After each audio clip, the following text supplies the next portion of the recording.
To jama'a, wai me yake faruwa da Hassan Makeup da Kuluwa?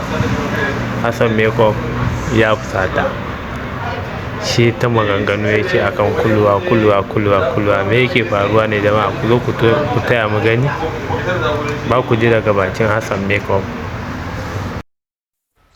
Abun babu kyau ko guda asan, wallahi babu kyau abun mai duk wanda ya ruwa ma wani asiri Allah zai ruwa mishi asiri. Wallahi ba dan mun yi faɗa da ita ba, tsakanin da Allah raba ka saki bidiyon ta, wallahi ka saki bidiyon tsakani na da Allah da Annabi. don ya saki wata ran tashi shi ma za a saki insha Allah, in dai rayuwa ce, in kama dan uwanka kai ma gobe kai, in dai rayuwa ce Hassan kakka shigo. Ko daga nan ki sassare ban da hakkin ki, ko daga nan kuma abin da kika bani kawai Allah yake hudda mana hakkina.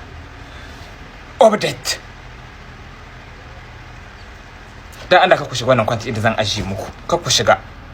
Kulwa tsohuwar karo tsohuwar ilma ko da su yawo takara ne zakkan gindi a sararin gindi a janta daga gindin na ran da girman Allah ga annabi yan daga bidiyon ta shege sakara wai akan ya ce zai ba ta miliyan biyar ita ta shege akan miliyan biyar kika nuto da tsaraici to dun mun ƙara wallafawa me tun waki kulwa tsohuwar karo tsohuwar banza dan cikin danki ma autan danki ma billahi lazi yahini iya bici kama arme banda kam ne ma iya bici kama arme dan ubanki autan danki ma mai hannu ɗaya na rantsi da girman Allah ya yi ni autan danki mai hannu ɗaya